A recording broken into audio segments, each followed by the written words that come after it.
My mother-in-law sat across from me at my own kitchen table, smiled the way people smile right before they say something ugly, and told me that the $90,000 my late grandmother left me, the money I had cried over, the money I had not touched in 8 months out of grief, was the obvious choice for funding her daughter's wedding.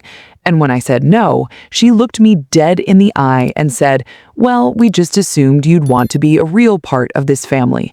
I smiled back. I didn't say a word, because I already knew something she didn't, something none of them knew, and I had been waiting for exactly the right moment. My name is Claire Sutton. I'm 31 years old and I live in Charlotte, North Carolina with my husband Daniel and our rescue dog named Biscuit, who has never once let me down, which puts him ahead of a lot of people in this story. I need to tell you about my grandmother first, because without her, none of this makes sense. Her name was Ruth Ellen Holt. She was 79 years old when she passed, and she was the kind of woman who ironed her pillowcases and still made everything from scratch every Thanksgiving. She grew up in rural Virginia with almost nothing, married my grandfather when she was 21, and spent the next 55 years being quietly, stubbornly disciplined with every dollar they ever made. She never took a fancy vacation. She drove her cars until they stopped running. She clipped coupons from the Sunday paper until the year she died. And when she passed in January of last year, she left behind $90,000, not to her children, to me. She told me why once, 3 years before she died. We were sitting on her porch in the early evening, and she said, "Claire, your mama and your aunts will be fine, but you're the one who actually listens when I talk. So when I go, you'll know what to do with what I leave." I had held that sentence in my chest for 3 years, and then she was gone, and suddenly I was holding a check for $90,000, and I could not stop crying every time I thought about depositing it. I didn't touch it for 8 months. It sat in a high-yield savings account, which sounds responsible, and it was, but honestly, I just couldn't bring myself to make decisions about it yet. It felt too close to her, too soon. Daniel, my husband, understood that. He never pushed. He's a good man, quiet, steady, works in logistics for a distribution company out near the airport. We've been married 4 years, and he is the best decision I ever made. His family, however, is a different conversation entirely. His mother is Linda Marsh. Linda is 58, lives about 20 minutes from us in Concord, and operates on the firm belief that family means everyone's resources are pooled, specifically pooled in the direction of whatever Linda currently needs. His sister is Kayla, 27, who just got engaged to a guy named Brett, who sells insurance and owns, by my count, 4 baseball caps that he wears in rotation. The engagement happened in March.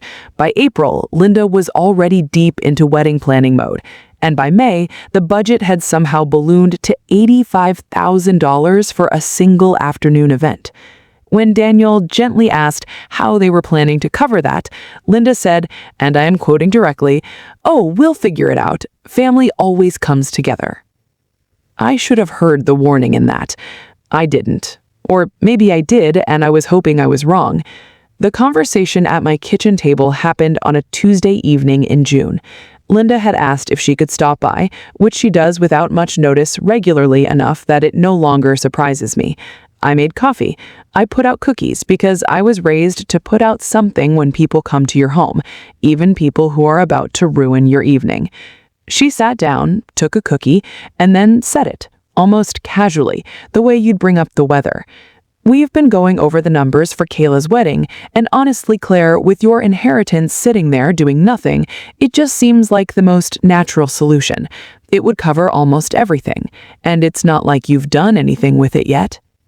I looked at her. Then I looked at Daniel, who was staring at his coffee mug with the expression of a man who very much wished he were somewhere else.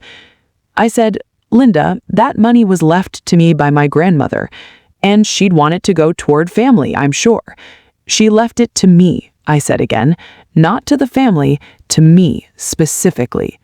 That's when she did the smile, the one I mentioned, soft and patient and faintly pitying, like she was talking to someone who didn't quite understand how the world worked yet. Well, we just assumed you'd want to be a real part of this family. There it was. I said no, clearly and without raising my voice. No, I will not be contributing my inheritance to Kayla's wedding budget. No, this is not something I'm going to revisit. No. Linda left 20 minutes later. She took the remaining cookies, which I thought was bold. Daniel apologized for 2 straight hours, which I appreciated, and I sat at the kitchen table after he finally went to bed, and I thought about my grandmother, and about what she'd said on that porch, and about the fact that I already knew what I was going to do with the money. I had known for 3 weeks. I just hadn't told anyone yet. Not Daniel, not my own mother, not a single person. And I smiled at the empty kitchen because Linda Marsh had no idea what was coming. Here's what nobody in the Marsh family knew about me. For the past 2 years, I had been taking night classes through UNC Charlotte's Real Estate Certificate program, Tuesdays and Thursdays, 6:30 to 9 p.m., while Daniel thought I was at a book club that I had stopped attending in March of the previous year.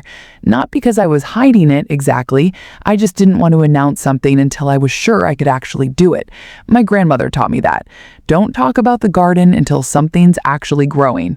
Something was growing. 6 weeks before Linda showed up at my kitchen table, I had put in an offer on a small duplex in a neighborhood called Optimist Park, about 10 minutes from uptown Charlotte. The area was changing fast, new restaurants opening, young families moving in, property values creeping up every quarter. The duplex was dated, ugly carpet, old fixtures, a kitchen that hadn't been touched since the 90s, but the bones were good and the price was right. I'd done the math 3 different ways. It worked. The asking price was $187,000. My $90,000 was going toward the down payment. The rest was a mortgage I had already been pre-approved for, at a rate I'd locked in back in April when I first started seriously looking. I signed the final purchase agreement on a Wednesday afternoon, sitting in my car in the parking lot of a Panera Bread because I had taken a long lunch from work. I called my grandmother's attorney to confirm the wire transfer. Then I sat there for about 10 minutes, just quiet, with my hands in my lap. I thought about her kitchen in Virginia, and the way it smelled like coffee and dish soap, and how she always said that land was the one thing they couldn't make more of. I thought about how she'd grown up with nothing and still managed to build something real. And I thought, I'm gonna do the same thing. Then I drove back to work and answered emails for the rest of the afternoon. The closing happened 11 days after Linda's visit to my house. The duplex officially became mine on a Thursday morning. I shook hands with the sellers, signed my name 37 times, and walked out holding a set of keys that felt heavier than they looked. I told Daniel that night. We were eating dinner, pasta, nothing fancy, and I slid a folder across the table with the closing documents inside. He opened it, read the first page, looked up at me. "You bought a house." "A duplex," I said. "We own a duplex." He was quiet for a long moment. Then he said, "Claire, how long have you been planning this?" "About 8 months, since right after Grandma Ruth died. She told me I'd know what to do, and I did. I just needed time to be sure." He looked at the folder again. Then he looked at me. And this man, who I love dearly, put his fork down and said, "I need you to know that I am extremely proud of you and also slightly embarrassed that I didn't know my wife was getting a real estate certification for 2 years." I laughed, for the first time in what felt like weeks. We told Linda the following Sunday. She came for lunch the way she sometimes does, unannounced but never exactly unwelcome, or at least that's how Daniel prefers to handle it. I made sandwiches. I let her settle in. And then I mentioned, the way you mentioned the weather, that Daniel and I had some news. I explained that I had used my inheritance to purchase a rental property, that the money was invested, that both units were already generating interest from prospective tenants, and we expected to have the first lease signed within the month. Linda stared at me. "You spent it?" "I invested it," I said. "On a house?" "A duplex, 2 units. We'll have rental income coming in within 30 days. She looked at Daniel. He looked back at her with a calm, steady expression that I recognized as the face he makes when he has already decided something and is not going to change his mind about it. "So there's nothing left." "For the wedding?" I said. "No, the money is in the property now. It's not liquid." She set down her sandwich. She said, in a tone that was clearly meant to make me feel guilty, that she just didn't understand how I could make a decision that big without thinking about the family. I let that sit for a moment. Then I said, "Linda, I did think about family. I thought about the family Daniel and I are building. I thought about what my grandmother worked for her entire life and what she would have wanted that money to do. She left it to me because she trusted my judgment. I used my judgment." The lunch ended shortly after that. Not dramatically, no one raised their voice. Linda just became very quiet and started finding reasons to wrap up and leave. She hugged Daniel. She did not hug me. I was okay with that. Kayla's wedding happened in September. They scaled it back significantly. 80 guests instead of 200, a banquet hall at a local hotel instead of the vineyard venue they'd originally wanted. It looked from the photos like a perfectly lovely afternoon. Kayla was happy. Brett wore one of his baseball caps during the reception, which I thought showed commitment to his brand. Our first tenant signed a lease in August, a young nurse named Deshawn who works night shifts at Atrium Health and needed a quiet place close to the highway.